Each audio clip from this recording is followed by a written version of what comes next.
Hello, ladies and gentlemen, and welcome back to another episode of Investing for the Common Man, the channel that helps you save both your time and your money with short, concise, instructional videos. Today, we're just going to do a basic overview on how to research a stock that you want to buy. Now, this is a huge topic. There's a lot to get into here, but I just want to list a few key things to look at first before you go into a deep dive or you buy a stock without doing any research at all. The first thing we're going to do, load up your TD Ameritrade software and head on over to the Analyze tab. So you go up to your Monitor, Trade, and the third tab is Analyze. And here you want to select whatever company you're interested in researching. Now, my first tip for you is to understand the business model of a company. TD Ameritrade usually has a little blurb here that can help you. I would also encourage going to the company's website, doing a quick Google search, but you need to understand what the company is and how they make money.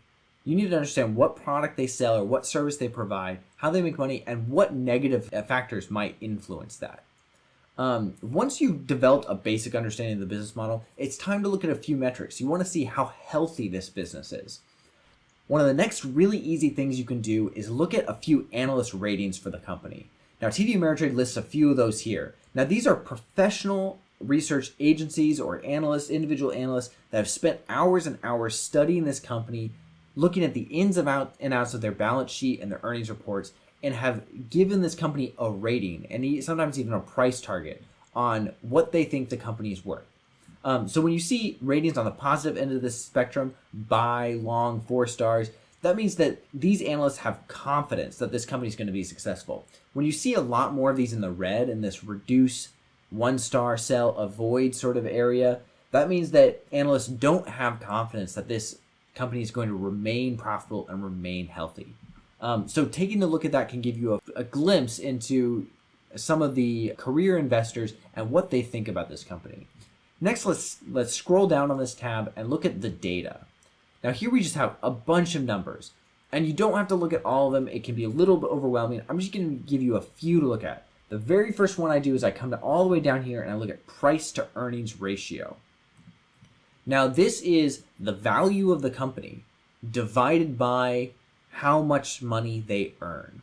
Okay, so another way of looking at it, this number is how many years it would take this company at its current earnings rate to make the amount of money that people perceive the company to be worth. So here we're looking at Apple. Apple has a market cap of over $2 trillion, which is just an absurd amount of money. But they make enough money that it would only take 36 years for them in earnings to make $2 trillion. Okay? So you want this number to be as low as possible. The lower it is, the more healthy a stock is, the more earnings they're bringing in, and the maybe more undervalued that the stock is. I can't really give you specific numbers on, if you want to stay below, 30 P/E ratio. That's not really helpful because stocks are evaluated on supply and demand. So Apple is a very well-known company. It's a tech company. It's growing. So it's just by nature going to have a higher price to earnings ratio. The same thing with Amazon. If we go over and look at Amazon's price to earnings ratio, we scroll down, they're over at a 78. But Amazon's a great company and their growth rate is insane. And so that may justify a higher price to earnings ratio. Whereas maybe a retail store or something less exciting might have a lower P/E ratio of like 20 or something like that. But you want to look at this and maybe compare it with a few other stocks, compare it with the company's competitors to get an idea if the company's current stock price is overvalued or undervalued or about right. The next thing you want to look at is the dividend yield. Okay, so let's go back on over to Apple. Not all companies pay out a dividend every quarter. But some companies do, and that is a good show of the company's confidence in their ability to continually make money and their health. Younger tech companies don't always pay out dividends, but the higher this dividend yield means the larger percent return payout in dividends, cash that the company's shares actually pay to you into your account while you hold the shares, is higher. So here on Apple, we see that Apple has a dividend yield of 0.6%. That's what this is, 0.61188%. So that's not a very high yield, but you have to keep in mind that Apple's also a high growth company. So you're not necessarily looking to hold the stock just as a dividend yielder. You're also holding the stock for it to grow. If we go to another company let's say Target, which is a really healthy retail company, and come down, we see their P/E ratio is lower, it's around 25, and their dividend yield is 1.7%. So you can see how like a higher dividend yield is better, and you'll get paid out more over time. The next two things I would look at are trends. You want to look at their earnings trend and the dividend trend. So, P/E ratio and the dividend yield let you know, what the company's worth, how much they're paying back to you, and whether they're overvalued or undervalued. But you want to look at over the past few years, is this company making more and more money, or are they making less and less money? Okay. So if we go up here on the top end, we can see earnings per share and dividends per share.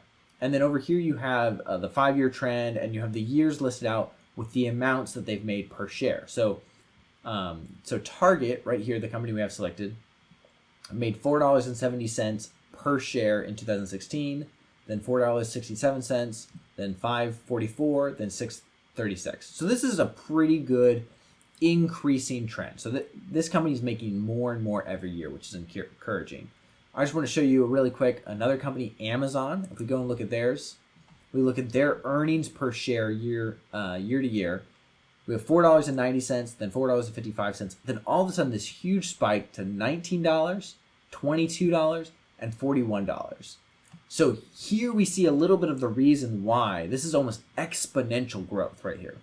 We see a little of the reason why people might be justified in having a higher price to earnings ratio on Amazon, because the growth of the company is just at such an insanely accelerated rate. The other trend to look at is the dividend per share. You want to see if the dividend is going up every year, if it's staying the same, or if it's going down or zero. So Amazon, of course, doesn't pay a dividend, has never paid a dividend. But if we go back to Apple, Apple does pay a dividend. And we can look here, and we can see every year the dividend has increased ever so slightly. We can go back to Target, take a look at their dividend yield. You can see here the same thing, dividends per share. They pay a little bit more dividends than Apple. But again, every year we have slightly increasing dividends. And this is good. This means that, when you buy a stock and you hold that company for a long time, you're not just getting that, $2.50 that they're paying out now. In 10 years, they're likely going to be paying a larger and larger dividend. That's a good thing to consider. The last thing I would tell you to look at is you want to look at a company's debt. If a company has a lot of long-term debt, then that is going to weigh on their future prospects and profits. So basically all companies keep debt on their balance sheet. You can come down and see the ratio right here, long-term debt to capital. And this is like percent, so out of 100. So 48%, it's about half. So for every $2 in capital that Target has, they have $1 in debt basically. And so the higher this number is, the more debt that this company has weighing on it. So you want this number to be as low as possible, but to keep in mind that almost all companies keep debt. So if we look at Apple, a really strong company, their long-term debt to capital ratio is 60. But if we look at Facebook has actually made a point of paying off their debt. And so we look at their long-term debt to capital ratio, and it's less than 1%. So this is a really good thing to look at. So that's something you might see and be like, oh, that gives me a lot more confidence in this company, that they're not going to have interest payments on whatever debt that they have now weighing on and taking out of their future earnings and revenue that's going to get paid back to me in the form of dividends and growth. Those are just a few metrics. There's a lot more you can dive in here. There's a lot of other resources on the web. You can look at like Morningstar, on Google, on Yahoo Finance to look at more balance sheet information. In this video, we just covered a few sort of basic things to consider before you decide, whether to pull that trigger and buy that stock, or if you just want to, hold off, wait, look for a better deal on a better company. So just to recap, understand the business model, P/E ratio, dividend yield, earnings trend, dividend trend, and long-term debt. These are the things you're going to want to look at. That's all I've got for you today. I wish you all the best of luck. Keep calm, stay healthy, and happy trading.